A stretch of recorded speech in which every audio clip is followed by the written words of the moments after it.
Welcome back to Winsome digital platform of Winsome international school. हम class 4th का second chapter कर रहे थे और चैप्टर का नेम था एनिमल्स। तो कुछ पोर्शन तो कवर कर चुके हैं प्रीवियस लेक्चर में।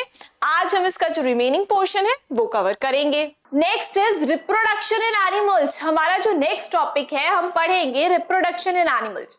देखो बात करें कि सिंपल सा मीनिंग क्या होता है रिप्रोडक्शन का, तो शायद आपने प्रीवियस क्लासेस में पढ़ा होगा तो कुछ याद आएगा दैट जब कोई भी एनिमल रिप्रोडक्शन इन एनिमल्स हम पढ़ रहे हैं, that means when the animal gives birth to young one, या तो वो यंग वन को बर्थ देते हैं, ठीक है, अदरवाइज दे ले एग्स, ठीक है, यानी कि अपने जैसा यंग वन जो होता है, the process of giving birth to a young one और laying eggs is known as reproduction. ठीक है, देखो the process by which living beings produce their young ones is called reproduction. Reproduction का simple सा meaning ये है, ऐसा process जिससे लिविंग बीइंग्स अपने यंग वंस जो है उनको प्रोड्यूस करते हैं, इस प्रोसेस को बोला जाता है रिप्रोडक्शन। ठीक है, जैसे बात करें हम ह्यूमन बीइंग्स की, तो ह्यूमन बीइंग्स में क्या होता है, a mother gives birth to a baby, got it. बात करें काऊ की, तो cow gives birth to a calf, पता है आपको। A cat gives birth to a kitten, ठीक है। तो इस तरह से जो लिविंग बीइंग्स है, जितने भी लिविंग बीइंग्स हैं वो यंग वंस प्रोड्यूस करते हैं और इसी प्रोसेस को बोला जाता है रिप्रोडक्शन। अपने जैसा यंग वन प्रोड्यूस करना, इस प्रोसेस को क्या बोला गया है, रिप्रोडक्शन बोला गया है, एज सिंपल। ठीक है, it is the process by which new living beings are produce which resemble their parents. ये एक ऐसा प्रोसेस है जिससे नए लिविंग बीइंग्स प्रोड्यूस होते हैं, है ना, नए लिविंग बीइंग्स प्रोड्यूस होते हैं और वो अपने पेरेंट्स के जैसे दिखते हैं। जैसे मैं बात करूं एक किटन की, तो किटन भी तो कैट जैसा ही दिखता है, ऐसा तो नहीं वो डॉग जैसा दिखेगा, नहीं, वो भी कैट जैसा ही दिखेगा। हम बात करें ह्यूमन बीइंग्स की, तो a mother give birth to a baby, तो जो बेबी होता है, इवन अगर मैं आपकी भी बात करूं, आप भी अपने मम्मा पापा जैसी, आपकी जो है फेस जो है एग्जैक्टली वैसा नहीं है। आई एम नॉट सेइंग कि एग्जैक्टली मम्मा पापा जैसे हो आप अपने, नहीं, लेकिन हम भी तो हमारे मम्मा पापा के जैसे ही दिखते हैं, कुछ कुछ तो उनसे ही मिलते हैं ना, है ना, got it. Now Animals reproduce so that life on earth can continue। क्यों रिप्रोडक्शन कर रहे हैं भाई, क्यों जरूरी है रिप्रोडक्शन करना, क्यों कैट के किटन होना चाहिए, क्यों ह्यूमन बीइंग्स में एक जो मदर होती है वो बेबी को रिप्रोड्यूस करती है, व्हाई, ताकि इस अर्थ पर कंटिन्यूअसली लाइफ एग्जिस्ट करे। अगर रिप्रोडक्शन नहीं होगा तो बिकॉज एट द एंड जो अभी फॉर एग्जाम्पल हम बात करें कि भाई अभी जो जितने भी लोग हैं, ठीक है, वो अर्थ पर है, बट एक सर्टेन टाइम पीरियड पर उनकी डेथ हो जाएगी, किसी भी सर्टेन टाइम पर उनकी तो डेथ हो जाएगी। तो ये लाइफ कंटिन्यू कब चलती है, जब रिप्रोडक्शन होता है, ठीक है। तो जरूरी है रिप्रोडक्शन होना ताकि हमारे अर्थ पर लाइफ एग्जिस्ट करे। इवन इन एनिमल्स, जितने भी एनिमल्स है सब में रिप्रोडक्शन होना जरूरी है। A tiger gives birth to a tigress gives birth to a cub. तो जरूरी है ना that every living organism should reproduce, ताकि इस अर्थ पर लाइफ एग्जिस्ट करे, कंटिन्यूअसली एग्जिस्ट करे, ठीक है। Now animals can be categorized based on how they reproduce। देखो हम दो ग्रुप्स में ना एनिमल्स को डिवाइड करेंगे, किस बेसिस पर, कि वो कैसे रिप्रोड्यूस करते हैं। जैसे animals grow into adult, all animals grow into adults. देखो जितने भी एनिमल्स हैं वो, देखो पहले क्या होता है, कोई बेबी है, चाहे हम ह्यूमन बीइंग में बात कर लेते हैं, ठीक है, ह्यूमन बीइंग्स में भी आप बहुत छोटे थे, बेबी थे, ठीक है, उसके बाद में आप क्या हुए, थोड़े बड़े हुए, and now you are growing, you are continuously growing. आप जब 1 ईयर के थे तब आपकी हाइट कम थी, है ना। Now when you are about 10 years old, जब आपकी हाइट ज्यादा है, आप ग्रो हुए हो, है ना, तो कंटिन्यूअसली सारे organisms, even all the animals including human beings, ठीक है, कंटिन्यूअसली वो ग्रो होते हैं और फिर एडल्ट बन जाते हैं। आप भी एडल्ट बन जाओगे, ठीक है। तो कंटिन्यूअसली सारे एनिमल्स जब बर्थ से लेकर कंटिन्यूअसली वो ग्रो होते हैं, then they become the adult, ठीक है। Now the sequential stages of development that occur in life of an organism starting from egg or young one to a mature adult are termed as life cycle of that animal. अब मैंने आपको just अभी बताया animals को 2 categories में divide किया है, एक तो एग लेइंग एनिमल्स और एक बर्थ गिविंग एनिमल्स, ठीक है। एक तो क्या है, एग लेइंग एनिमल्स है, ऐसे एनिमल्स जो कि एग्स ले करते हैं, जैसे कि हेन, स्नेक एक्सेट्रा, फिशेस भी, है ना। हम पीछे देखकर आए हैं कौन कौन से ऑर्गेनिजम्स है जो कि एग्स ले करते हैं। और कुछ एनिमल्स जैसे कि all the mammals give birth to young ones, birth देते हैं, ठीक है। Lion, dog, cat, man, human beings की बात हो रही है, ठीक है। तो 2 कैटेगरीज में हमने एनिमल्स को डिवाइड किया है, ठीक है। ये आप आगे तक पढ़ने वाले हो। Animals are divided into 2 categories. एक तो होते हैं एग लेइंग, जो कि एग्स ले करते हैं, ठीक है, और दूसरे होते हैं बर्थ गिविंग, जो कि यंग वन को बर्थ देते हैं। दे डू नॉट ले एग्स, ये एग्स ले नहीं करते हैं, ठीक है, बर्थ गिविंग, ठीक है। एग लेइंग में कौन कौन से आते हैं भाई, फिशेस आती है मैम, स्नेक्स आते हैं, बर्ड्स आते हैं, ठीक है, ये सारे आते हैं एग लेइंग में, जैसे कि हेन भी है हमारे, ठीक है, हेन, ये all these are egg laying animals. Birth giving की अगर हम बात करते हैं तो हम मैमल्स की बात करते हैं, जैसे कि lion, human being, cat, cow etcetera, ठीक है। तो 2 कैटेगरीज में डिवाइड करा गया है एनिमल्स को। एक तो होते हैं एग लेइंग एनिमल्स और दूसरे होते हैं बर्थ गिविंग एनिमल्स। एग्जाम्पल्स जो है बहुत सारे हैं, हमने लिमिटेड एग्जाम्पल्स लिखे हैं ताकि हमें बस एक बार माइंड में याद रहे, ठीक है। ये हो गया कवर आपका। चलो नेक्स्ट देखते हैं। चलो देखो, अब सबसे पहले पढ़ते हैं एग लेइंग एनिमल्स के बारे में, ऐसे एनिमल्स जो कि एग्स को ले करते हैं, ठीक है, जैसे कि birds, fishes, insects, snakes, frogs etcetera are some of the animals that lay eggs. ये कुछ ऐसे एनिमल्स हैं जो कि एग्स ले करते हैं, hence they are called egg laying animals. Because ये एग्स ले करते हैं इसीलिए इनको क्या नाम दे दिया, एग लेइंग एनिमल्स दे दिया नाम, ठीक है। तो आपको एग्जाम्पल्स याद रखने हैं, बर्ड्स, फिशेस, इंसेक्ट्स, तो आपको ध्यान रखना है नाम, ठीक है। Birds, fishes, insects, snakes, frogs, all these are egg laying animals, ठीक है। नाउ बर्ड्स की बात करते हैं सबसे पहले। तो बर्ड्स जो है, सबसे पहले most birds build nest on trees to lay eggs and raise their babies.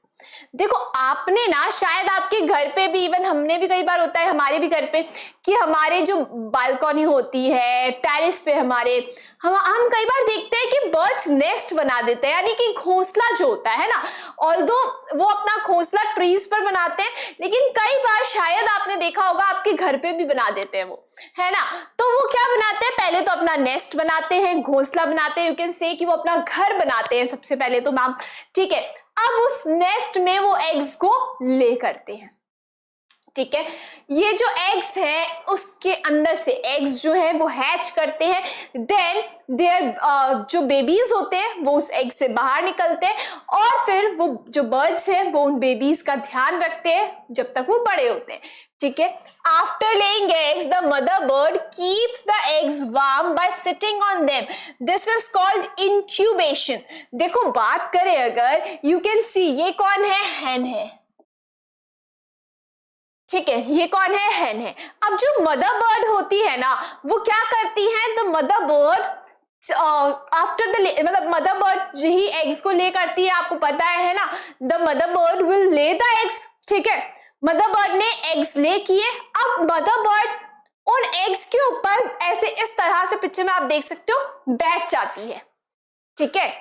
उनके ऊपर बैठकर उनको वार्म रखती है, यानी कि गर्म रखती है, और उसके इस प्रोसेस को क्या बोला जाता है? इंक्यूबेशन।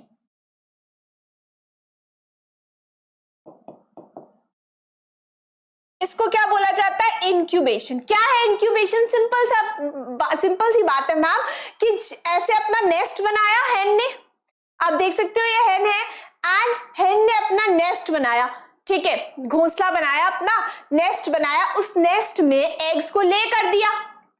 अब जो मदर बर्ड है उसने एग्स को ले करने के बाद में मदर बर्ड उन एग्स के ऊपर बैठती है टू कीप देम वार्म। इस तरह से वो उन एग्स पर बैठी रहती है उनको वार्म रखने के लिए, and this is known as incubation. इसको ये जो हीट, यू कैन से कि अपनी हीट प्रोवाइड कर रही है ना, तो यू कैन से कि ये हीट जो प्रोवाइड कर रही है मदर बर्ड अपने एग्स को, this is known as incubation. इसको इंक्यूबेशन बोला जाता है, ठीक है। When baby bird develops fully, it breaks open the egg shell and comes out. अब क्या होगा?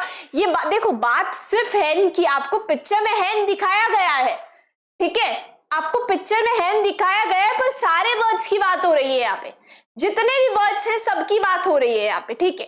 तो सारे बर्ड्स में यही होता है, mother bird will lay the eggs in the nest and the mother bird sits on them to keep them warm, and this is known as incubation.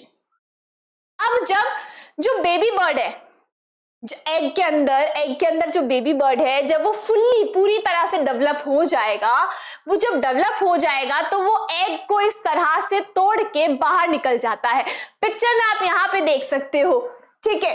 क्या होगा? एग का जो शेल है उसको ब्रेक करके baby bird will come out, ठीक है। देख सकते हो आप यहाँ पे इस तरह से जो बेबी बर्ड है वो बाहर आ जाएगा, ठीक है। अब इस प्रोसेस को क्या बोला जाता है? Hatching. This process is known as hatching, ठीक है। यहां पे यही दिया हुआ है आपको, ठीक है। तो कंफ्यूज नहीं होना, incubation and hatching both are different. Incubation का सिंपल सा मीनिंग ये था कि जो मदर बर्ड है, द मदर बर्ड ने जो एग्स ले किए, मदर बर्ड अब उन एग्स पर बैठकर उन एग्स को वार्म रखेगी, this is known as incubation.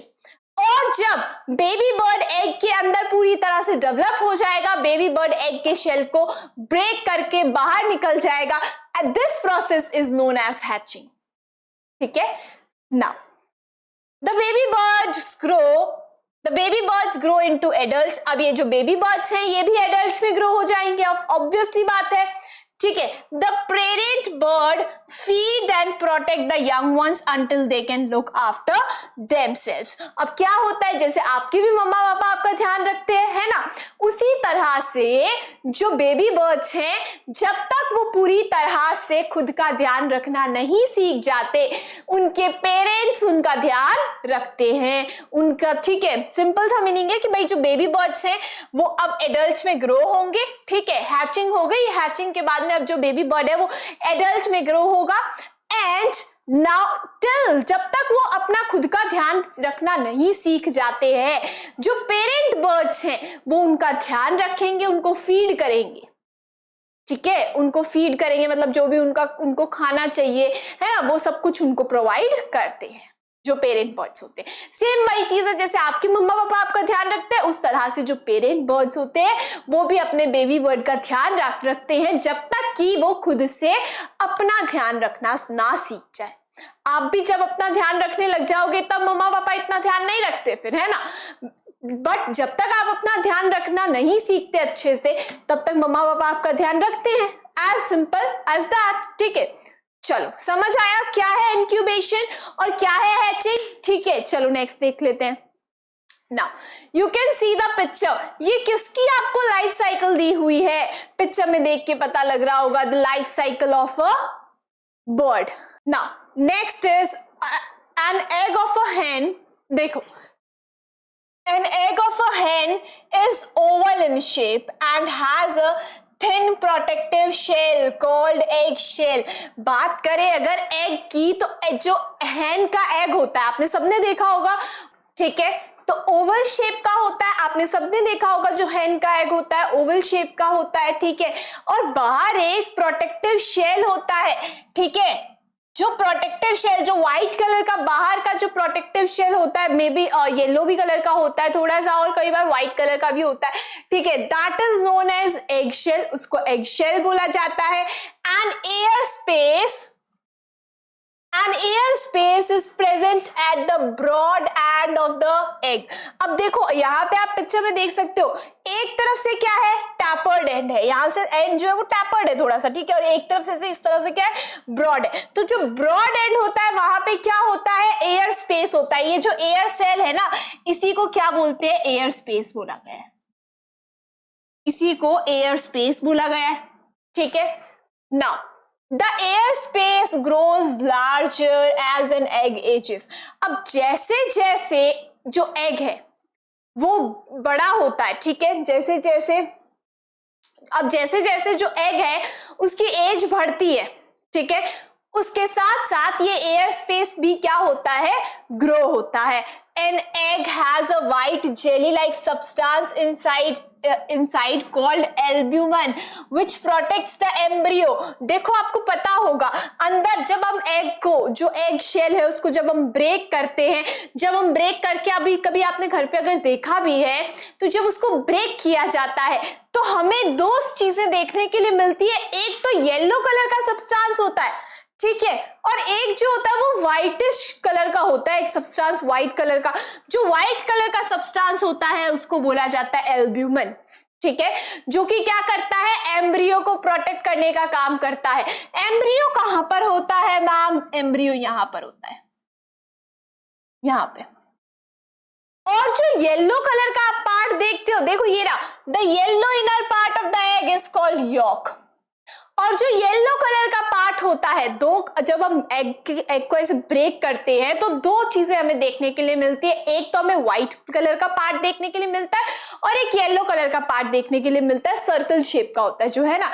तो जो सर्कल शेप का येलो कलर का पार्ट है उसको बोला गया है यॉक, और जो व्हाइट कलर का पार्ट है उसको बोला गया है एल्ब्यूमिन।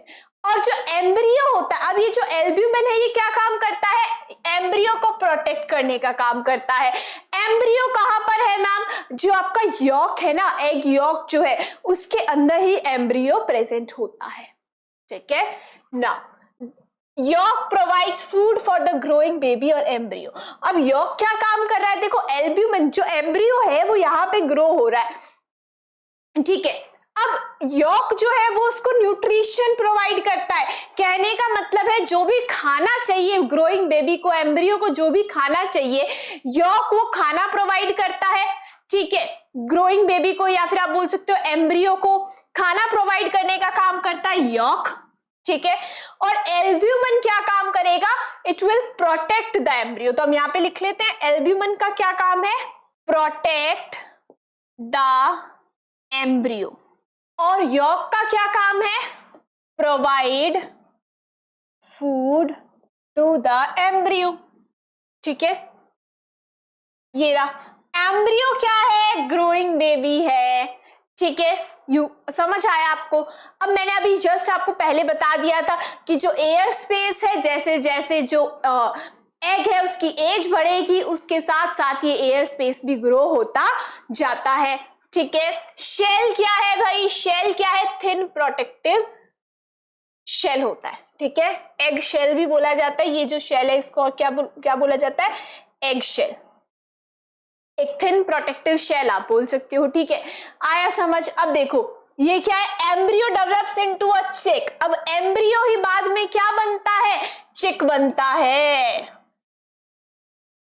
एम्ब्रियो क्या बनेगा, चिक बनेगा। और एम्ब्रियो को खाना कौन प्रोवाइड करता है, यॉक प्रोवाइड करता है, that is the yellow part inside the egg. और जो व्हाइट पार्ट है एग के अंदर वो क्या, एल्ब्यूमिन कहलाता है, और वो एम्ब्रियो को प्रोटेक्ट करने का काम करता है। एम्ब्रियो बड़ा होके, एम्ब्रियो डेवलप होके क्या बन जाता है, चिक बन जाता है।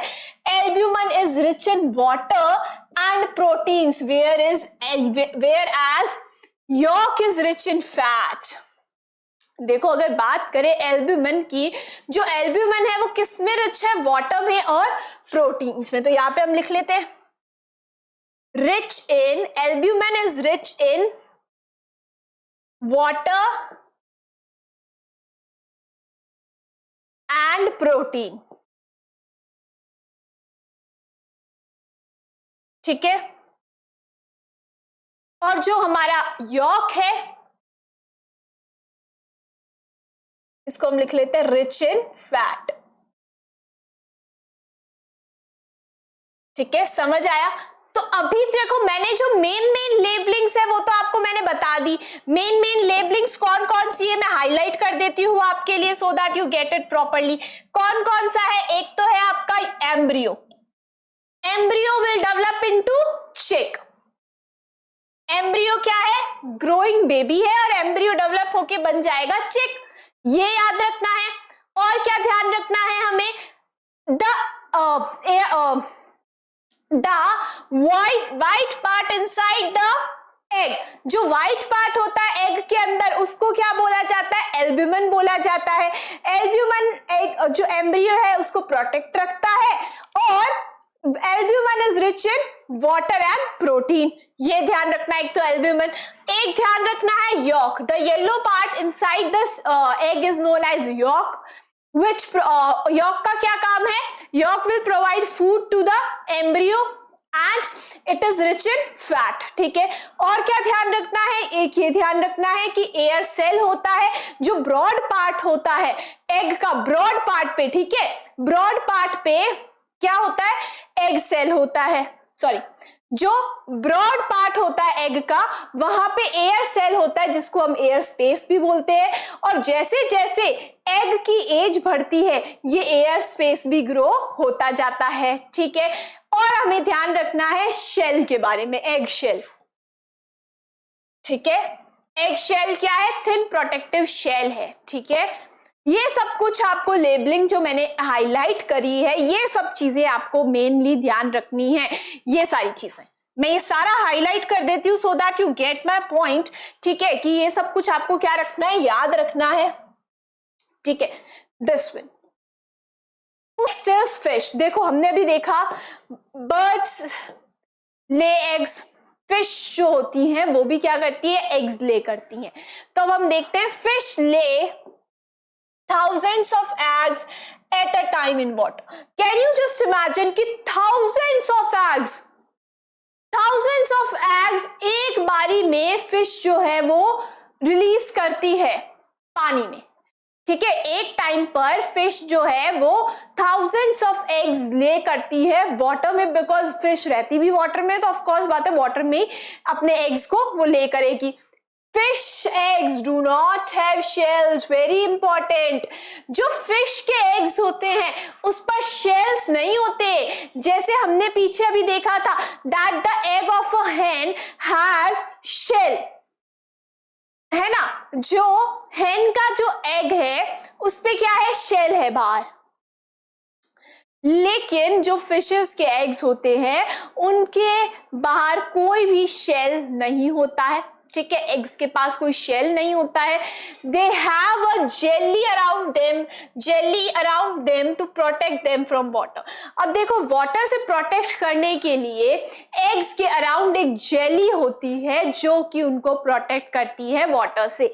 ठीक है, तो शेल नहीं है लेकिन शेल की जगह पे क्या है? जेली लाइक सब्सटेंस है जो कि वाटर से प्रोटेक्ट करने का काम करता है। Only few eggs grow into adult fish as many are also eaten away by predators। अब देखो जो फिश है वो ले तो fish lays thousands of eggs, but उनमें से कुछ ही ग्रो होकर एडल्ट फिश बन पाते हैं। Why? Because बाकी के जो predators होते हैं वो खा जाते हैं। ठीक है, तो a fish lays thousands of eggs but only few of them survive and become adult because many of them are eaten by predators। predators जो है वो खा जाते हैं। ठीक है, now baby fish is called fry। जो बेबी फिश होती है उसको क्या बोला जाता है? फ्राई बोला जाता है। पिक्चर में आप देख सकते हो एडल्ट फिश क्या करेगी? एग्स को ले करेगी। अब एग्स जो है वो डेवलप होके क्या बन जाते हैं? फ्राई बन जाते हैं। यानी कि जो बेबी फिश है, फ्राई को क्या बोला हमने, फ्राई इज, बेबी फिश जो होती है उसको ही क्या बोलते हैं, फ्राई बोलते हैं, ठीक है। And the fry will again become a adult fish, और फिर वापस से क्या होगा, adult fish will lay eggs and then again eggs will develop into fry and fry will again develop into an adult fish.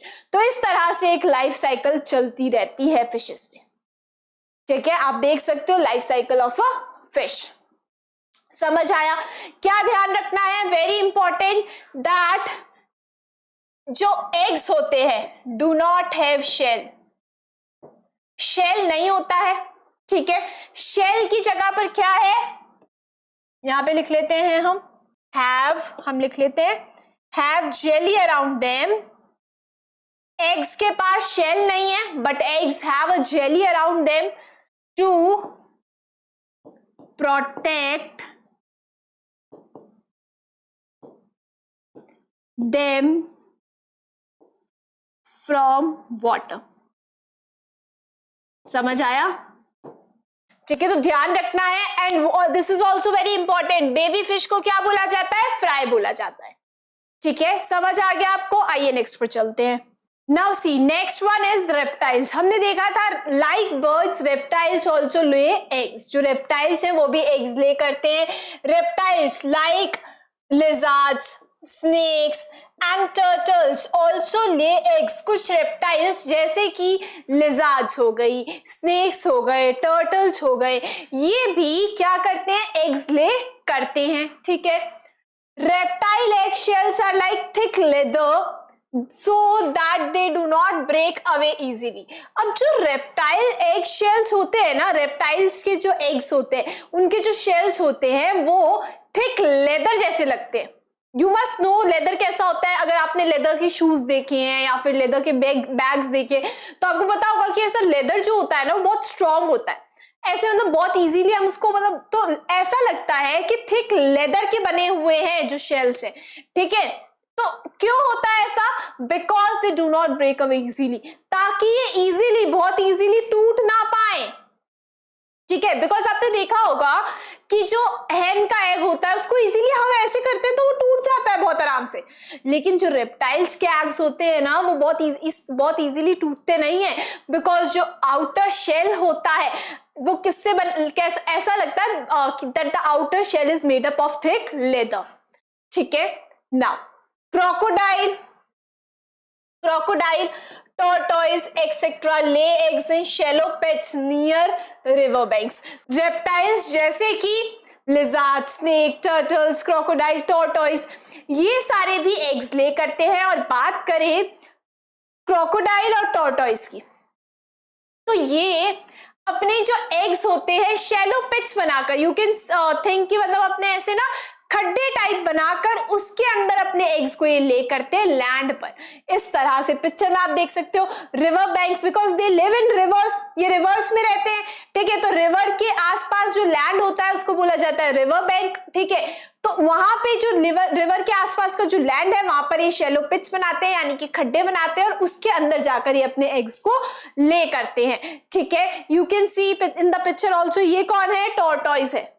This is a tortoise. You can see here कि shallow पिट जैसे बनाया हुआ है, ऐसे लग रहा है कि मिट्टी में खड्डा बनाया हुआ है ना, रिवर बैंक जो होता है, ठीक है। ऐसे कुछ खड्डा टाइप ऐसे बनाते हैं और उसके अंदर they lay their eggs. You can see the eggs here, eggs भी दिख रहे होंगे आपको, ठीक है। Got it. चलो नेक्स्ट पर चलते हैं। So this was all about today's lecture. Next lecture में हम बाकी के जो टॉपिक्स है उनको कवर करेंगे। Till then keep studying, stay tuned with us. Thank you so much.